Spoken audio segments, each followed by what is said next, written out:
music channel. We are doing the Sunday at Mike's live stream. Thank you so much for tuning into it. As always, like you guys always do, and as I always do, I want to start out by saying thank you so much for taking the time to do so. Time is a valuable thing. For you to spend a little bit of yours with me is always, always greatly appreciated. So thank you so much. How is everybody doing out there? Let me see here. Let me get myself situated. Yes, there we go. All right. Scott, how you doing, sir? Scott has a question. Anybody here ever write Santa Claus for a guitar as a kid? No. Um, I no, I never did. Has anyone here written to Santa for guitar as an adult? Yes, I have. He never answers that one, but maybe it's because we didn't have a good relationship in my childhood. How's everybody doing? Hey Maddie, how you doing? Mr. Watson, Ben in the house. How you guys doing? Good to see everybody here as always. Why is my screen jumping here? I got a lot of jumping here. Hans Mutter, sir, welcome. Greetings to you. Welcome to the live stream. Thank you so much for tuning in. Good to have you here. Um, this week, you know, funny thing, haha. This week, I've been seeing a lot of YouTube videos that have been focusing in on um, why do you do music? All in any case, like what are you doing music? Why are you a music creator? One gentleman was asking that question, and of course, he went through his reasons or his meaning behind that, and it got me thinking, you know, about the whole music thing again. As you know, I've been slowly revealing, or been stating publicly that I have been refraining from recording or writing or anything of that nature, and I don't see myself doing very much going forward. Um, However, that's always subject to change. But I said that I would get into some of the reasons why I started feeling that way, and I've been going through them methodically for the last couple of live streams. And I thought tonight would be no different. I thought I would take the time to get into another thing, another thought that I had that was spawned on by that gentleman's YouTube channel. I tried to find it here, but I can't find it now, where he was saying, "Why do you make music?" And the title of tonight's live stream is "Everybody Makes Music, No One Listens." And these are my thoughts, as always, but I'll try to back it up with a couple of facts, as many facts as possible, and try to keep it out of the realm of speculation. But we can all say that recently we've had a feeling that there's been a turn. There's been a turning point, not just in music, but also there's been a turning point just in society, all the way around, all the way together. And I always think about an old proverb that says that you should never move a milestone. And I always wondered, when I first heard that growing up as a kid, that's an interesting one. What exactly does that mean? And as I've gotten older, I began to understand that basically what it means is that once you start changing things, once you start changing things that are supposedly set in stone, move the marker in this case, so to speak, the metaphor, then you have no defined line in the sand. And I think that the turning point for a lot of people, especially lately, has been because the milestone has been moved in so many areas of our lives. As a music creator, producer, certainly the milestone that I grew up on has been moved significantly. But in the movement of that milestone, if you allow me to continue with that metaphor, we have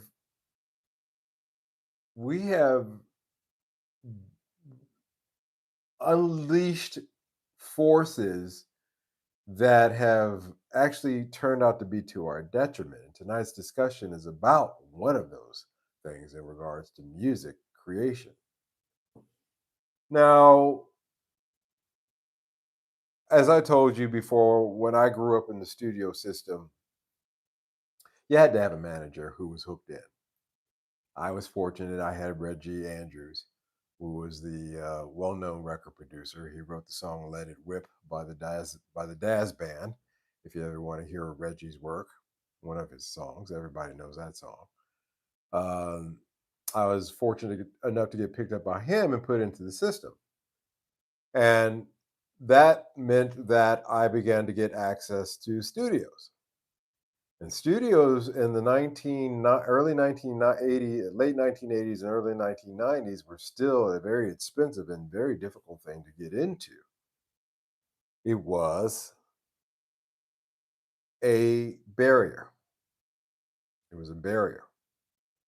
A lot of people out there wanted to get through that barrier, but there were gatekeepers like Reggie that were put in place in order really just to allow in certain people for whatever reasons. Also, the other thing that it required was a band. I was looking at Greg, the guitarologist, Brad, the guitarologist channel the other day. He had put out a picture of himself back in the day with his first band.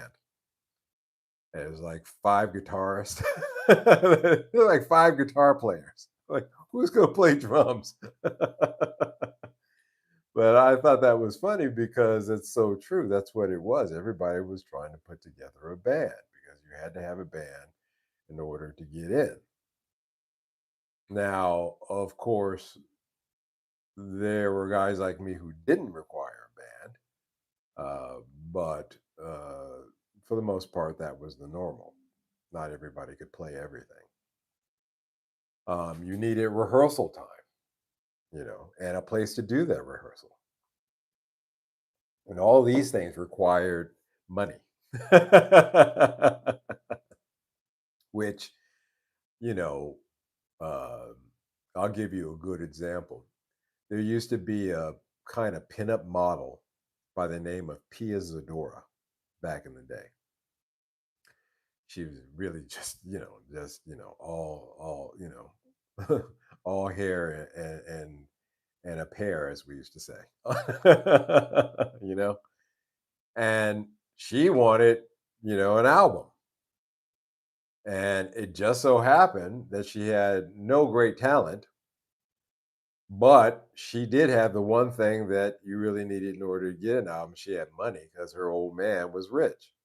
And he paid Jimmy Jam and Terry Lewis, the most well-known producers at that time, $1 million cash each, plus gave them both of them Ferraris, brand new Ferraris, in order to write and produce this album for Pia Zadora that none of you have ever heard of, nor will you ever. I guess maybe if you go on YouTube, you could probably find it. But that's the truth of the matter. If you wanted to get in, you had to, have the green. And you still had to go through a gatekeeper. You still had gatekeepers that, because even she paid them to do it, they still had to put it out on their label and through their process, through their main label. And that's how the game played.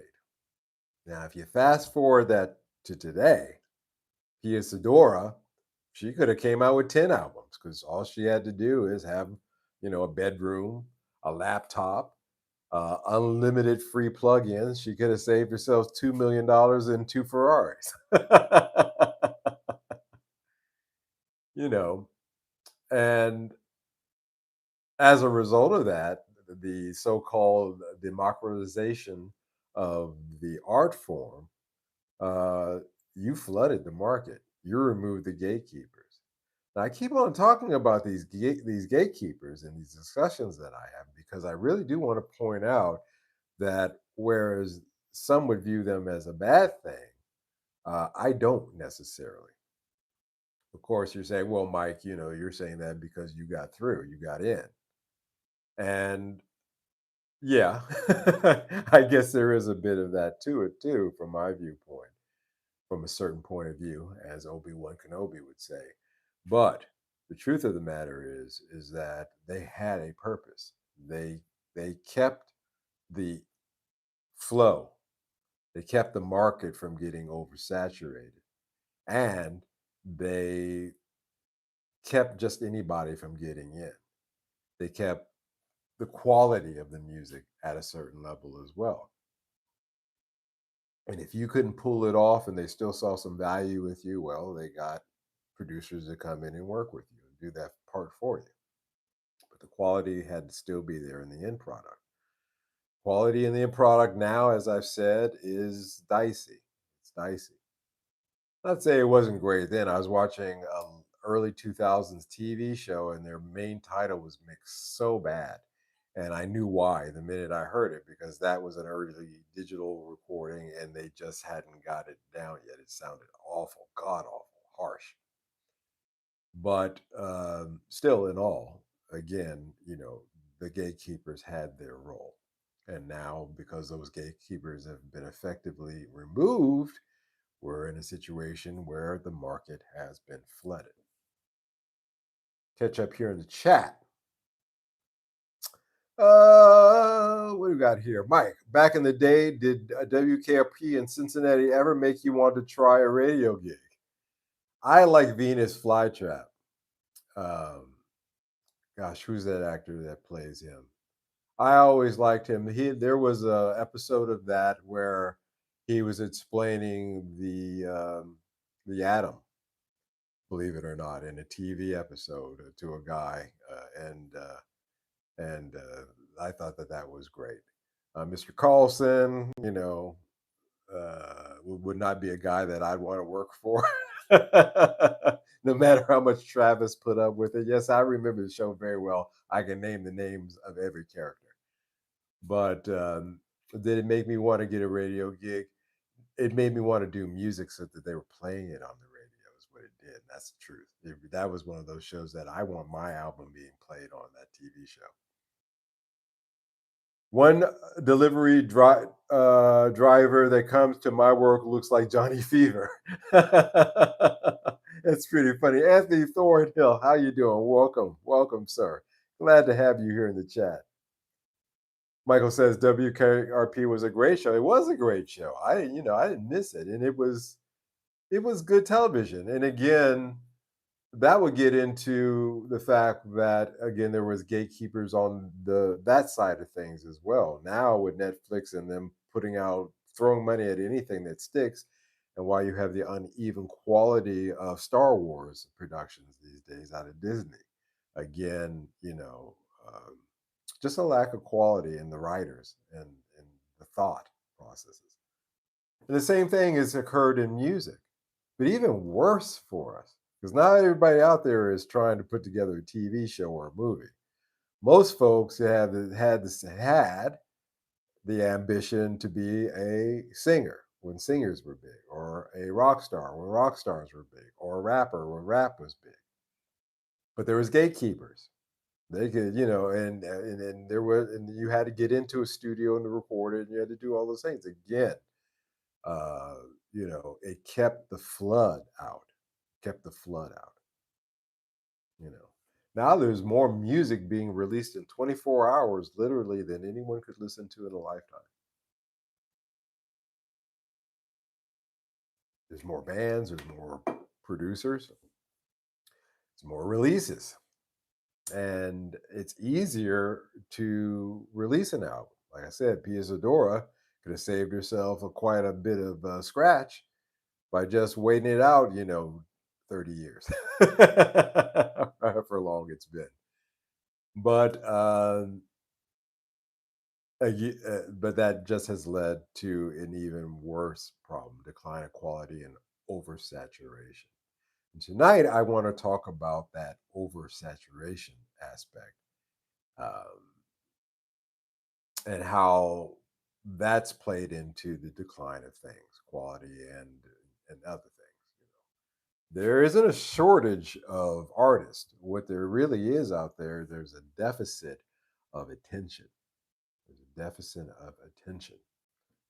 And the audience disappeared. Here's the kicker. Here's the thing that this is a thought that sparked tonight's the light bulb in the head moment that I had uh, regarding this subject is that the audience disappeared because the audience became the artist. It's true. Everybody now is a producer. Everybody now is a rapper. Everybody now is a singer, I guess. Or everybody wants to, or is a country star. And there's no audience anymore because everybody's like, well, come to my show. Well, I can't go to your show because it's not my show. Well, buy mine. Well, it's funny. It's funny. Everybody who used to sit in the audience and dream about being that person on stage and breaking through those great gatekeepers, they don't have to dream anymore. They're out there doing it. And when everybody is broadcasting like this, there's nobody sitting in the audience. See, all the imagine, the audience of a Led Zeppelin concert, and they're all, waving their big lighters and woohooing and whatnot, and that whole audience joins the band on stage because now they're all guitarists and singers and drummers and this, that, and the other. And you look out into the audience section, and there's nobody there. You understand? That's kind of a wild thought. It made me chuckle when it popped into my head today when I was thinking about it, trying to come up with something for tonight that made sense, and it made a whole lot of sense to me. I was like, wow, that's a deep thought. You know, musicians don't listen to other musicians anymore, mainly because they're so busy promoting, posting, filming, editing, hustling, grinding, releasing, and doing it all over again. Everyone. Everyone is performing. No one is observing. It's true. You know, you went to the concert as a musician of your favorite bands for a couple of reasons. At least I did. The psychology behind it couldn't be that much different from person to person. Is that first, I like that band. Second, I had aspirations to be like that band, so I'm going to sit there and check it out and see what it is that I need to do in order to get to that point. And third, um, you know, I'm going to learn from that band. I guess that's the same as number two.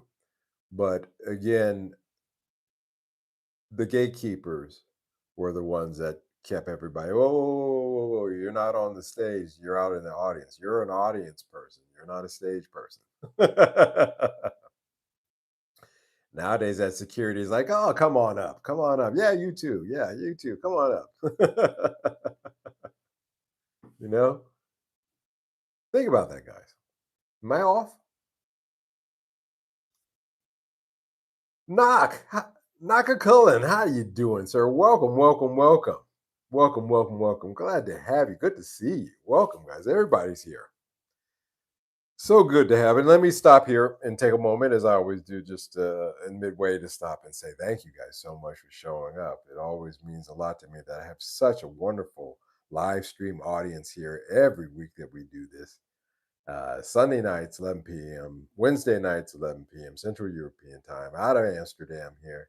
Is so glad to have all of you guys here and listening to these thoughts and also giving your own as well. Just a great reason to be here. I'm kind of in a food coma right now, actually. I have to be honest with you. I cooked that Thanksgiving dinner, by the way. I did turkey, I did pumpkin pie, great. I did everything that you could think of, biscuits, the whole night. It took me 2 days. Started cooking on Wednesday, as you guys know, finished on Thursday. Everybody came over, loved the food, was fantastic.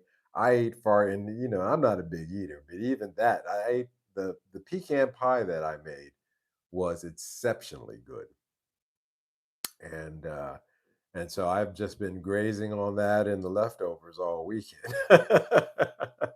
Have you ever had a turkey and gravy sandwich before? I've had about 5 of those. So if you guys know what that's like, if you too are suffering from a slight, nauseated stomach from the overeating, I'm with you tonight. I also went bands to learn also, Mike. Yeah. Yeah, Mike. Like I said, the psychology couldn't be that different. But what happens when, you don't care about that band anymore because you're too busy trying to do your own, man. I don't have time to listen to them and their new record because I'm trying to write, produce, arrange, compose, and record my own. Plus, I got to shoot all the videos and edit those. Then I got to put that on my YouTube channel, uh, and then TikTok, and you understand what it's just funny to me. It's just funny to me. It's just hilarious. So, Mr. Rogers, I see is here. Did I miss that? Did I say hello? Anyway, I'll say it again if I said it before. All right. We didn't run out of fans. They converted into the competition. This is true. You know, music really, man. Let me hip you guys to something. Music really was a ritual. And I use that in its esoteric terms. 'Cause I recognize that. And that's another reason for another time why I'm not doing music too much. But it's also a destination and an experience. Um, I saw a video with the very late now Tupac Shakur in it, where he was in the studio and he was yelling at the producers in the room. But what he was yelling at them about wasn't the usual, diatribes of the, spoiled artist. He was actually at a very young age, I guess he wasn't 25 or so when he died, 24, 25 years old. He was schooling them on the importance of the vibe of the session. He said, "Why are you guys sitting here figuring out what kind of beats you're going to do? Just," he says, "I've got," what did he say? "I've got 2 weeks to come out with this album," or something like that, or 5 days, or some small amount of time. You need to have the tracks up on the reel, and let's just, and play those. Just play them. Music needs to keep going all the time, all the time. You know, that is one of the things that I learned working for Babyface is that the playing, keeping the music going all the time, keep no dead time, no quiet spots, no hold on, we got to fix this. He's keeping things and having it ready when the artist walks into the room because they're trying to create a vibe. And if they're in a good vibe, in a good situation, then it just kind of flows. And the fact that Tupac knew that shows me that he was quite, that's a that's a producer, credit right there, knowing something like that, because a good producer would know that. And that was kind of trying to get to that destination that I was talking about, trying to get to that moment, trying to create a moment in the studio. Because the studio can be, back then when it was a studio, a real studio that you had to drive to and get into, go through security and all that, those places could be very sterile sometimes. Some of them had a nice, cozy vibe to them.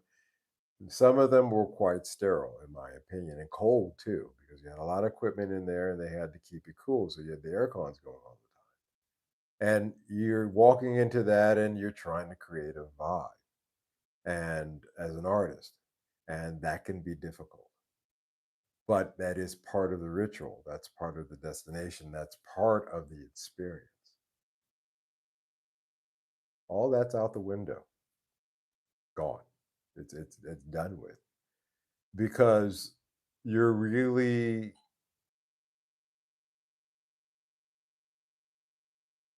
in your bedroom situation, if in your home studio situation, it's not the same environment. You know, it could actually work against you because, again, in the studio, you were also the big taskmaster. Standing in the corner always was the clock. You were on the clock, and it was costing money. You had that pressure in the back of your head. As a bedroom producer, you can say, "Oh, you know what?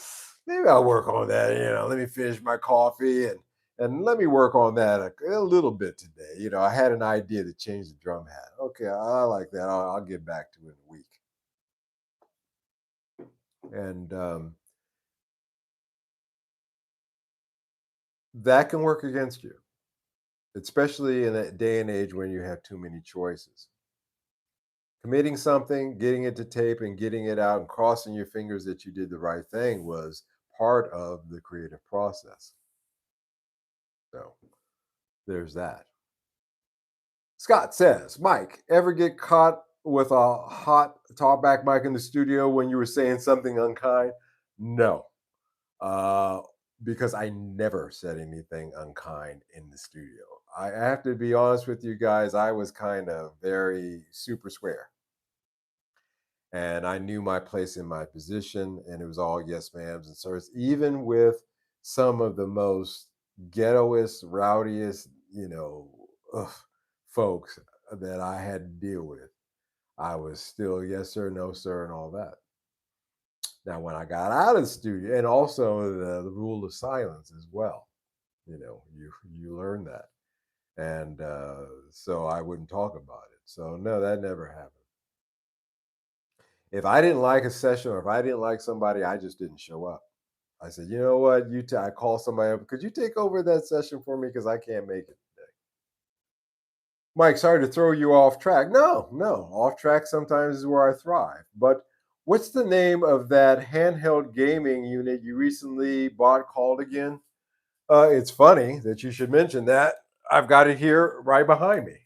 So you didn't, because I bought another one for my brother for his Christmas present, and this is it. This is the one I bought from my brother. I just got it, so you can see it's just called RS. It's called the RS 50. RS 50, I believe, is the designated a handheld unit. RS 50. No, I'm sorry. Sorry. Um, it's funny. I wear my glasses, but when it comes to reading, I don't need. It's called the R36S. The R36S. Yeah, I liked it so much. I bought this one for my brother when he comes for Christmas. He's actually my brother will be here. Actually, I'm thrilled. I'm looking forward to that for Christmas. So yeah, very useful to see the package too. Yeah, you're welcome. No problem, Ben. Yeah, those are great units. When I get back to traveling again and have to go to Japan and the States and places like that, believe me, I'm gonna wear that thing out. Um, yeah. So it's just a funny thing, you know. And music now is really just become a background accessory too, to TikTok, to gym playlist, to whatever trend of the moment is, to shorts and reels. People don't really listen to music. They skim it. I kind of hinted at this last time that the attention spans of people scientifically have proven to gotten much shorter. And tablets, smartphones, and computer consoles have played a large part of that, And people swipe. They see, oh, let me listen to 5 seconds of that and move on to the next one. How many people really listen through a whole song or would be willing to listen to a whole album? You know? So there's that. The attention span has collapsed, and that contribute also to the decline of an audience because it takes a great deal of self-restraint in order to sit through an entire concert without looking at your smartphone. And most folks aren't willing to do it. As a matter of fact, I've observed people watching a concert. The lamest and oddest thing that you will ever see is a whole audience of people with their smartphones up, filming the con. They're there at the concert, but they're looking at the concert through their smartphone.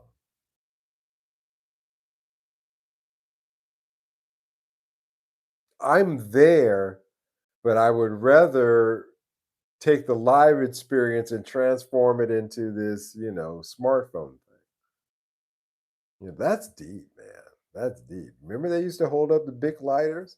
Not anymore, man. It's holding up the smartphone and watching the concert through. And I understand you can zoom in and you can see better if you got cheap seats and use the zoom function and you can watch it a lot better. I understand that to a certain extent. I mean, even at the opera, they let you bring binoculars, but that's just weird. And if you don't think that's weird, then you're probably part of the problem. You're probably part of the problem. And again, this oversaturation, and this lack of attention. Scott says 500 channels and nothing on, and that was like 40 years ago. Yeah, that's for real. Uh, that saying has been around for 4 years. There's lots of stuff on, nothing to watch. But it's funny, we can look back on that stuff now and realize that actually it's way better to watch now than it was, I guess, then, as opposed to the stuff that we have now. I read a New York Times article that said that the younger generations have started resorting to watching older 90s sitcoms. That's a big trend. They're not watching the stuff that's supposedly written and geared for the young audience. They're avoiding it. They're like, I don't want to watch that crap because that bears no semblance to any kind of life or world or anything that means anything, even close to my life. And I no longer am going to think that there's something wrong with my life that I have to fit the image on the screen and not the other way around. So they've started to watch 90s sitcoms, which, by the way, I've been watching them as well myself, and they are quite wholesome compared to the stuff these days. I didn't see one wiener, not once. I was watching 90210, and Brandon never took his wiener out, and and Brenda was never on OnlyFans. you know, rest her soul, because she's passed away now. But again, I watched those. I'm not kidding you, because I didn't watch them back then because I was in the studio. I was literally in the studios and working. But now that I'm in my late 50s, I'm going back and watching. Now I'm actually in season 2 of 90210 or 90210. It's funny to me because I lived in Los Angeles and I'm like, this is total bullshit, made up stuff. There's like the Beverly Hills Beach Club. There's no freaking beach in Beverly Hills. What is this? But it is wholesome in a way. It's innocent in a lot of ways. So again, that's just something. I'm sorry, I went off on a tangent there. I just recently started buying old TV sitcoms and DVD. Three's Company. Yeah, Three's Company. One of my favorite shows. Favorite shows when I was growing up. All in the Family, Two and a Half Men. Yeah. I loved Chuck Lorre's production. I started watching Dharma and Greg. I never watched Dharma and Greg when it came out. And I started watching that recently. I actually like that show, you and it was fun. It's a funny show. So, there's just what we're doing is we're rejecting the music of today as well as a lot of the other mediums of entertainment that are out there, and the younger generation certainly has. There's been 90210 clips on YouTube, and man, those people are good looking. Yeah, they were a good-looking group of folks. You had to look a certain way to get on TV, but they were actually good actors too, in a long, with the exception of one or two of them. But And I have my David Austin Green stories, but I just think that it to get back on track again, that really extends into the music industry as well. Chatting and socializing during concert pisses me off the most. Yeah, Hans. Welcome, Hans, by the way. If I didn't say that earlier, yeah, I did say that earlier. Sorry, guys. The food coma. It's getting to me. My memory's going. Yeah, Hans, I dig that. But I find that a lot less annoying than having somebody holding up a phone in front of me. When I went to go see Redman in concert, you can see from my video clip that everybody in the audience had their phones up. I put mine up to quickly record a couple of seconds for my YouTube, but everybody else was seriously for the whole thing, just holding their phone up. Man, that's crazy, crazy. Um, Biddy Larson, good evening. I'm not on OnlyFans either. I should do something about that. Should you? Would you? Yeah, man. It's a whole different world. Like I said, you can watch Beverly Hills 90210, and uh, it, you never saw anything too scummy out of any of the female leads in that.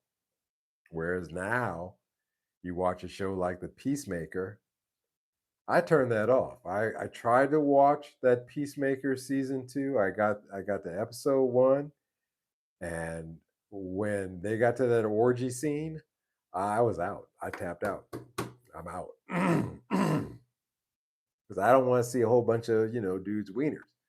You know, there's only one wiener I want to look at, and that's my own. Even that one. Well, thank God I haven't gotten so fat that I can't see it.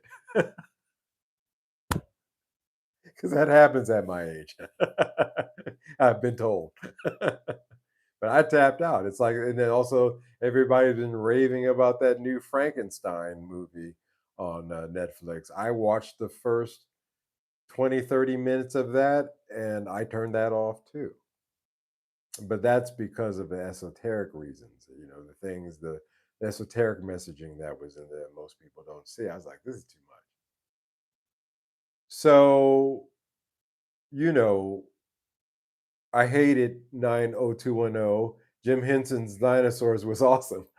Yeah, that was a good show as well. I remember that as well. I remember that. And that actually was paired with, until it got taken off, Young Indiana Jones, as I seem to recall that from that time period. But in any case, you know, the quality of everything was better because, again, there was gatekeepers.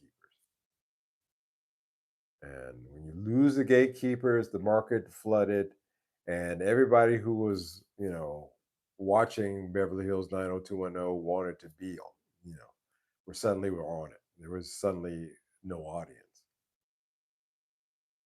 Superstars were on the top, working musicians were in the middle, and the beginners were at the bottom.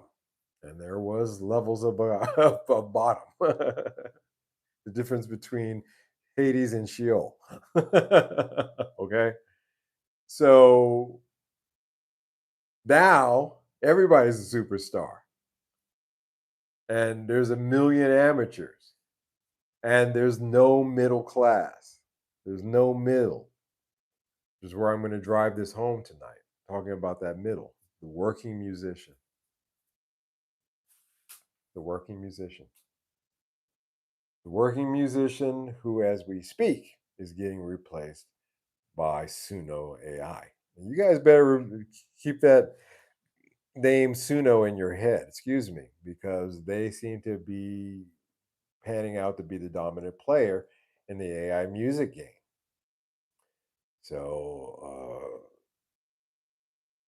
the working musician has gotten cut out because the clubs and bar gigs that he used in order to sustain himself has gotten less and less. The middle class, the working musician, has found himself in a position where he's making less money from the stuff that he does record, that he finally gets a chance to record because the royalty rates are garbage, garbage, and also the cost of gas. All of you got to get to the gig. You don't, and all the other things have made touring and gigging a very, very expensive proposition. And this this working class musician, the one who toured small clubs, built small fan bases, was the backbone of music culture. And that segment is collapsing, much like we see the middle class collapsing. Makes sense because they were part and parcel with each other. So, of course, if one goes, the other one probably is going as well. Matty Two Hat says there are a couple of food newer shows. Severance, early Rick and a few food early newer food newer show. Severance, early Rick and Morty. I like early Rick and Morty. Early Westworld. The first season of Westworld was interesting. Black Mirror first season was interesting, but they usually get worse as they make more of them. Yeah, that's a mystery to me too, because if you think of a TV show like Star Trek: The Next Generation, I would argue that the first season was terrible. The second season wasn't much better, but by the time you get to the seventh season, it's excellent. Whereas nowadays it's the obverse. First season of Lost was great. Second season was okay, and they kind of declined in quality as it went down. So, there's that. Good newer shows. I see, not food newer shows. With nostalgia, old film stock and lenses looked a certain way that gets me in the feel. Yeah, the way they film things were beautiful. You know, the cinematographers now who take their time in order to film things correctly get rewarded, in my opinion, because people can say, "Wow, that was beautifully filmed," but you don't hear that very much either, very much these days. Hello, brother. When do we see you back on the Bearded Convo? Salute from Chicago. Hey, Jeffo, welcome, brother. Good to have you here. Thank you so much for tuning in. Hey, I love to be on the Bearded podcast. As soon as they reach out to me and let me know when they want me to be there, I'm always welcome to be with those guys. Great guys, wonderful brothers. I love to support their channel 100%. So I look forward to that myself. Darren says UK office all great. Javez knows when to stop. Hey, Darren. Yeah, it's funny. It's funny, that the middle is getting cut out. You don't need skill anymore to get into studio. In order to get into studio, you had to know how to work the machines. But in order to know how to work the machines, you had to get into the studio. So that paradox is what kept people out. The way I learned how to work machines is I had a guy who actually had a 24 tape machine in his house. He was the guy that you went to if you wanted to get your tracks to tape so that it was ready to go into the studio and just start working on. He had that in his home. And I got a chance to learn how to learn how to set up the machine, how to calibrate, how to do the whole nine. That was useful. Craft, experience. You don't need those anymore. You don't really need a message anymore. You just need content of some kind. And this oversaturation of content has devalued the art. That's the reason why streaming fees are so bad. Because you've oversaturated and you devalue it through that oversaturation.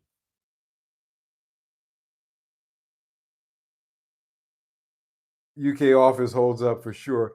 Yeah, I it's funny. I watched an episode of UK Office, the first, not the first, but one of the episodes just a few days ago. It's the one where the daughter comes and he's trying to Ricky Gervais is trying to be like the stern parent. It's just not working. Very first season, probably one of the first few shows. I was watching that the other day, and yeah, it does hold up. Walmart versus standard Fender. Um, for next, uh, I have to be honest with you. I used to say that the Walmart quality was, of course, better than Fender, but it's kind of 50-50 these days. So I would toss a coin in that case if you're talking about necks. Yep, we all bitched about the gatekeepers, but then again, with a Walmart neck, you can pick the neck that you want, whereas you'd have to find the guitar with the neck that you like, and that might not be a guitar that you like. Anyway, you know what I mean. Darren, yep, we all bitched about the gatekeepers, but they kept out a whole lot of slop. Yes, I cajoled, bribed, and and charmed the gatekeepers in order to get through. You know, like Scott Tenorman, I was a charming bastard, and that was one of those things. But when they said, "Okay, what do you got?" All right, you got 5 minutes. Show me what you got. I was able to say, "This is what I got," and they said, "Okay." And there were friends of mine who didn't make it. There are friends of mine who made it even more than I did. They really went up, the food chain. And again, though, at every level, there was a gatekeeper and there was commitments. And again, it came down to those kind of commitments you wanted to make. But that's a side discussion for another time. But again, the gatekeepers had a purpose. They let a lot of slop through. We just forget about it. Well, no, I like the way Frank Zappa put it. Frank Zappa says, I love those old records. I'm paraphrasing him. I love those old guys because they were like, hey, we don't know what the hell it is, but you know what? Maybe the kids will like it. We'll throw some money behind it, put it out and see what happens. And some of it was slop, but some of it was damn brilliant. And none of it would have gotten put it out if it was up to the more modern A&R guys who are like, well, we know what the kids like, and this is not it. And they're still putting out slop. But the brilliant stuff is less to non-existent. You know, can't have it both ways, and that's played itself out. We act surprised when music streaming pays nothing. Oh my gosh, Spotify only paid me 0.00835837 of a cent. I think is the current fee that they're paying. you know, and I don't know why this is surprising to anybody because music isn't priced anymore. See, I could go down to Sam Goody's and I knew that the latest, we say the latest Duran Duran album, Duran Duran, the latest Duran Duran album was, $12.99, and Capitol took their cut. Probably from each unit sold, Duran Duran probably got maybe 25 cents, maybe 50 cents, and they split that amongst themselves. And it had a value assigned to it. Now, because there's no physical items, you can't really assign a price to an intangible thing. Now, can you? You know, how much is a rainbow? Well, it's a you got you got to catch it first and bottle it and market it. Good luck with that. you know. So their rainbows are pretty much well free right now when they come around. You know, people get mad when they have to pay for tickets. Everybody's bitching about the cost of concert tickets. They bitch about the merch when they get to that concert, and they bitch about the cost of a beer when they, get out of line from buying the merch. Well, let me calm myself down with a beer. And if they don't like paying for that, imagine if they're going to pay for the actual music. No, they're not. People people expect music to be free and everywhere, like the air. And when something costs nothing, it becomes worthless. It becomes worth nothing. Something from nothing leaves nothing. You got to have something if you want to be with me. Isn't that what Billy Preston said? You sang that, you know? And the message there is quite clear. It's quite clear. It's a painful truth. It's a painful truth.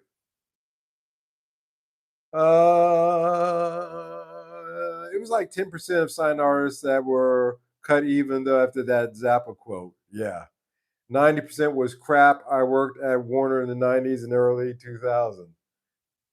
There were guys, I was there too, I don't want to call out names, but there were artists that were on the roster that I was working because I was the engineer for the B studio, the B and C studios, and I was only seconding in the A studio. But the junior artists or the lesser artists or the ones that they came through the B studio and I was working with them. And a lot of those guys, I admit, they weren't great. And one of the reasons is you don't hear from them. But still in all, they had an under they had something. They brought something to the table. Curé du crap. They were singing a lot of stars in Australia. Shit music, yep, true, Matt. But it was curated crap. Good one, Darren. I like that one too. I'm more concerned about the inside outside fees the ticket agents charge me and fans when I put on shows. Cost more with fewer real box office. Yeah, the way they did it in Japan, and they still do, is they would take all of the bar, and you would get the door, and that system kind of worked. That kind of worked, and it kept the prices, it kept the door prices down too, and it kept the bar prices too. Again, like I said, when you move a milestone, as I started out this conversation tonight saying, when you change systems that are proven to work, you're moving into no man's land and nothing works. Music sales seem to be a long-term payoff. Nobody buys new music, but old stuff is flying off shelves at insane prices. Yeah, again, because people are reaching back for some nostalgic reasons, but also for quality reasons as well. I think the gatekeeping yesterday was essential. You could spend the whole day sifting through garbage these days. Well, as Maddie was pointing out too, and welcome by the way to the chat. Thank you for showing in and chiming in. As Maddie was pointing out, there was still a lot of crap on the roster. But even that stuff got filtered through. Not all of it made it out. Some of it did.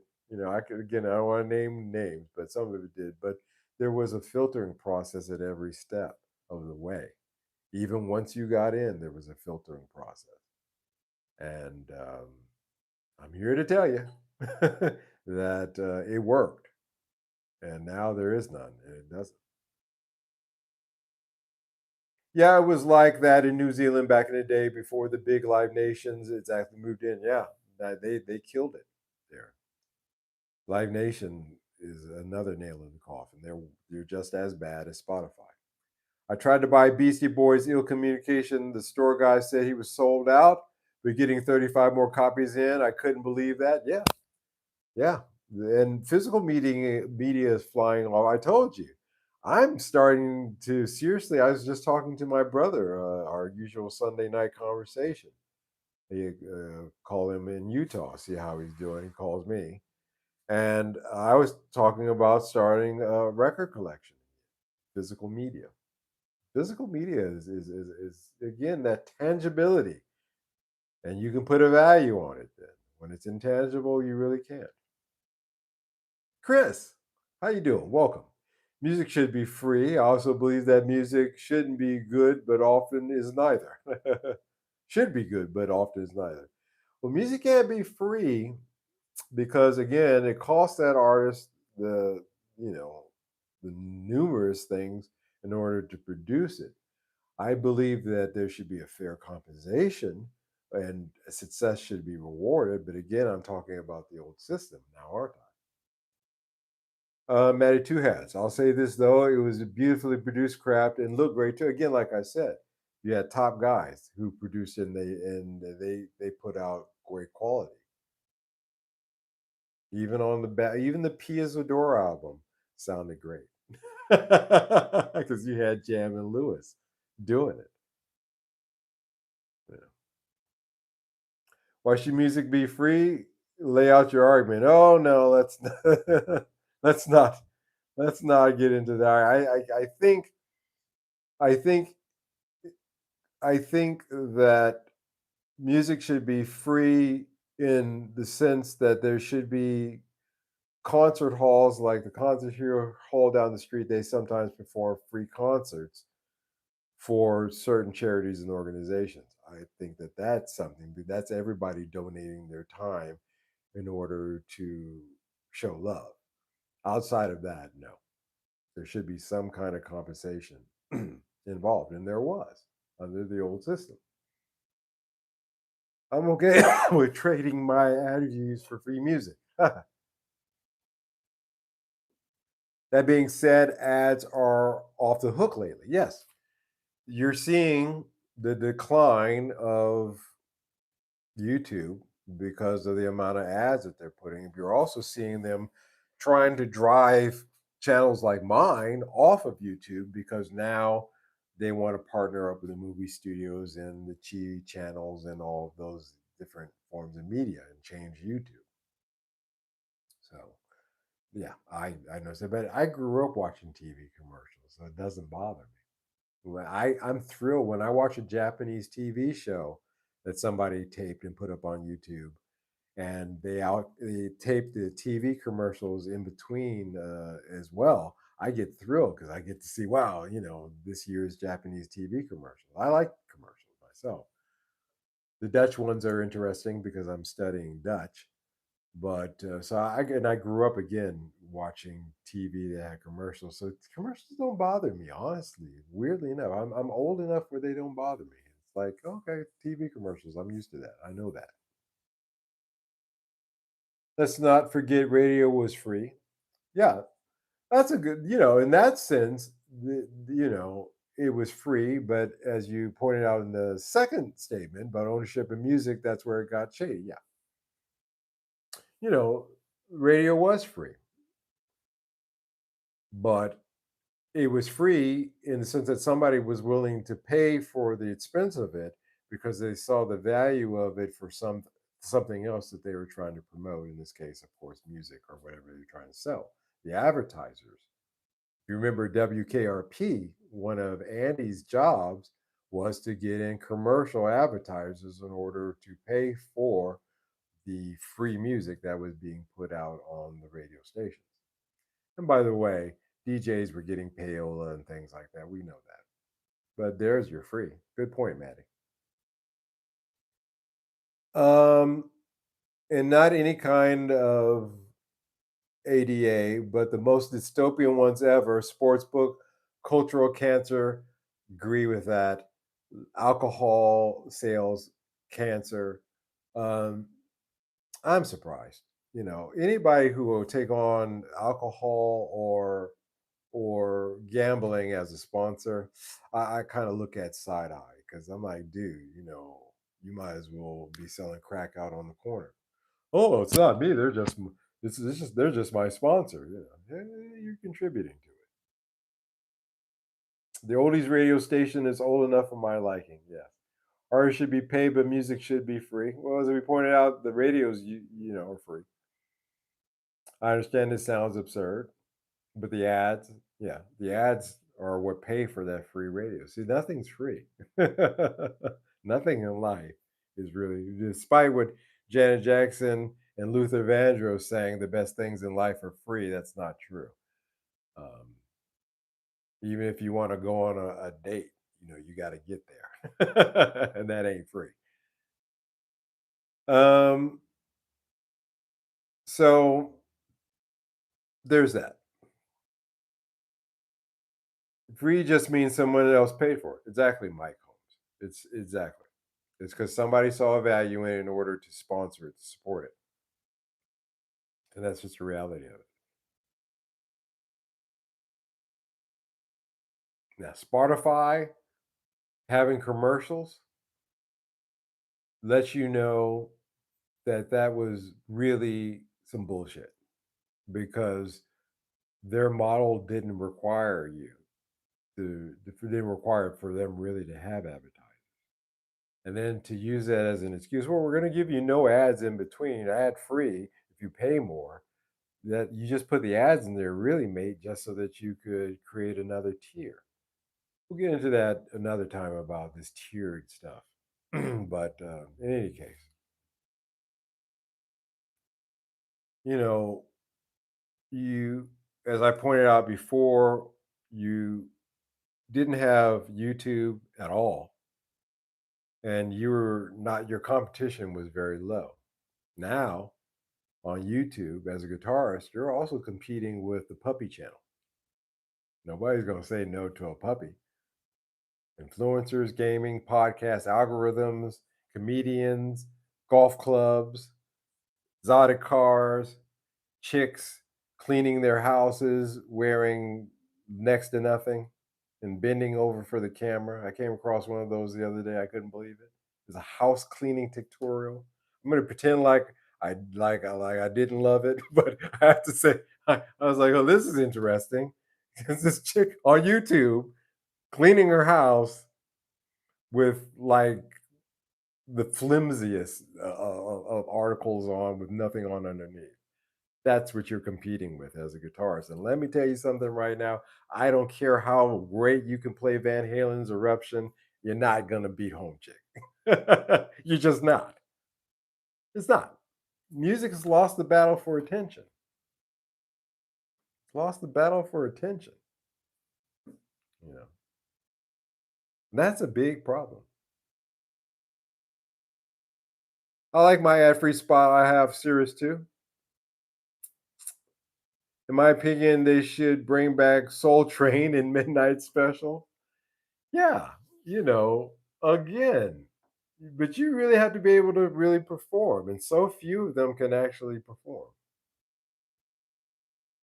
Private equity, there's a thought there, Maddie. I need glasses next year. If you're saying you need them next year, you probably need them now. Attention spans have been stolen from us, yes, and through the again, through the smartphone. Again, stupidest thing to ever see is witness is a crowd of people watching a live concert through their smartphones. Just, it blows my mind. You're right about that. I've watched my views plummet the last few months. Yeah.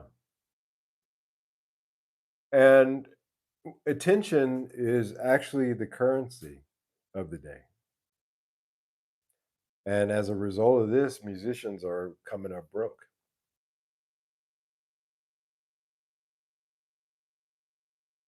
And it's not that music is dying, it's just become passive listening for us. And when something becomes passive, you know, it's not its importance in the hierarchy of things falls considerably. You know, you have to find the ones that value music. Like I like what when Scott puts up him just playing guitar on his channel, puts up his tracks. I'll listen to it, and every now and then he'll play something that I'll go, "Wow, man, that sounds great." It's just one guy, one camera in a room, and I enjoy that. Don't stop doing that, Scott. And others on YouTube who do things like that. I enjoy that. And they have found an audience in me, just like I found an audience in you. And, you know, I will, for my audience, I will always play if they've asked. But I'm not seeking an audience per se. I'm just finding people who value good music. Not everyone, not everyone, just my kind of people. Because the future isn't about going viral or getting signed or chasing streams. It's really about building your community of listeners. If you have a community of listeners, small one or big one, medium sized one, whatever, you have a true community of people who are actually taking the time to listen. That's the good news. If you got a community of 10 people who are listening, guess what? That's 10 people who are truly, honestly listening. And I would take that 10 over 100 passive listeners any day of the week. Because those 10 people are going to be engaged and they're going to want to know, hey, what is it? What did you mean by that? Or how did you do that? Or that sound, or just simply that sounds great.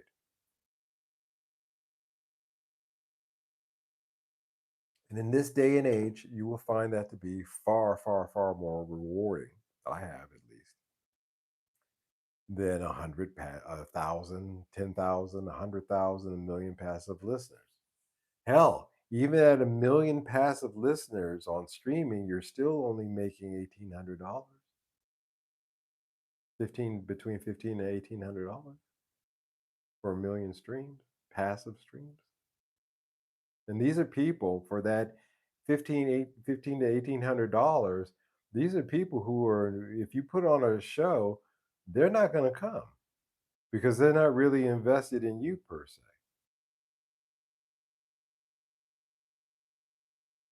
You know, it's just the fact of the matter. Whereas that true group community that you build of 10, if you put on a show and it's at a place where all 10 could show up, then they'll show up. And that's the fact of it. Looking for people who listen deeply, who show up and support and connect. The ones who want more than just content, they want a depth of it, a depth to the content that they receive. So everyone is making music, but very few are listening. Chris says, I find the music industry akin to whales and bottom feeders, almost like how 100 people make more money than 6 billion. There's a small number of bands since 1950 that suck up all the attention and love. And some of those bands, like the Rolling Stones, are still around. You're like, what? You're literally my grandma's band. You're the band that my grandma was listening to when she was a teenager, and yet somehow or another, you're still around.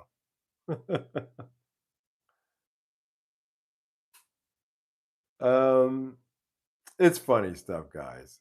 It's funny stuff, but that's just the state of the reality of it, where we're at. And so, my response to that guy, why do you make music? My question is, really, who is your audience that you're making it for? Should be a question. You and if you're saying it's the audience of one, then fine. But if you're expecting anything above and beyond that, then you might want to rethink that.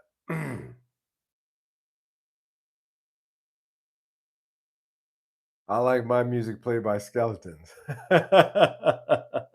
Damn well near. Almost. I told you Keith Richard had to have his hand surgically, because of his arthritis, he had to have his hand surgically moved into this position. So it's constantly like this so that he can chord the guitar, for the frets on the guitar, the notes on the guitar. His hand is permanently like this. Like, hey, mateys, he really is a pirate, like he was in that movie with Johnny Depp. Seriously though, that's crazy. That's insane. Don't you think maybe that the arthritis was a sign that it was time for you to give it up? That's another thing with me. I'm starting to develop arthritis here. I felt in the cold weather when I came home from walking my dog today, and I was playing guitar yesterday, by the way, as well, a bit, just warming up. But today I felt arthritis all through here. And that's the reason number 253 why I don't want to play anymore. Because if you've never had arthritis pain, let me tell you guys, it is not pleasant, especially in your hand. It hurts. It's like somebody's mushing your hand, in a pincer. Steel Wheelchair Tour 2030. Yeah, shit, man. Those guys, even when they die, I guarantee you that they've signed contracts that they can still appear as AI, constructs. And you can see the Rolling Stones well into the 2060s live ish. Well, I would argue at this point the hologram would probably be more alive than the actual guys are at this point. It would have more of a pulse to it. Well, we got a heartbeat on the Mick Jagger hologram, but the real one, we don't know what's keeping this guy alive. There's no heartbeat. It's frightening. The Stones' 200th anniversary tour. Probably Kiss have done that. Well, you know, have their heads frozen. Well, Gene Simmons had his head up his ass for so long, it's frozen up there because it's a pretty cold place. So I don't think he's already done that. All right, guys. I think we pretty much well got today's AI sounds trouble with mixed face. Yeah, they're gonna have to get some avatar level type stuff for that. All right, guys, that's it for me. I'm going to go to bed. I thank you so much for tuning into this live stream tonight and chatting with me and sharing your thoughts and getting in there. And Chris being such a buddy and giving me 10 pounds. God bless. Thank you so much. As I always say, every dime of this goes to help a young lady buy books for her college tuition. True story. Helping a mom and her kid out. So that 10 pounds is going to go there 100% to them. And I thank you so much on their behalf. Thank you so much, guys, for showing up tonight, for being the wonderful folks that you always are, and making me so happy to take the time to be here. I will be here again this Wednesday night, same time, same bad channel. I hope you take the time to tune in for that one. Don't know what we're going to talk about, but I'm sure between now and Wednesday something will come up that will make me go, hmm. God bless you guys. Be good this week. Take care. All right. Bye bye.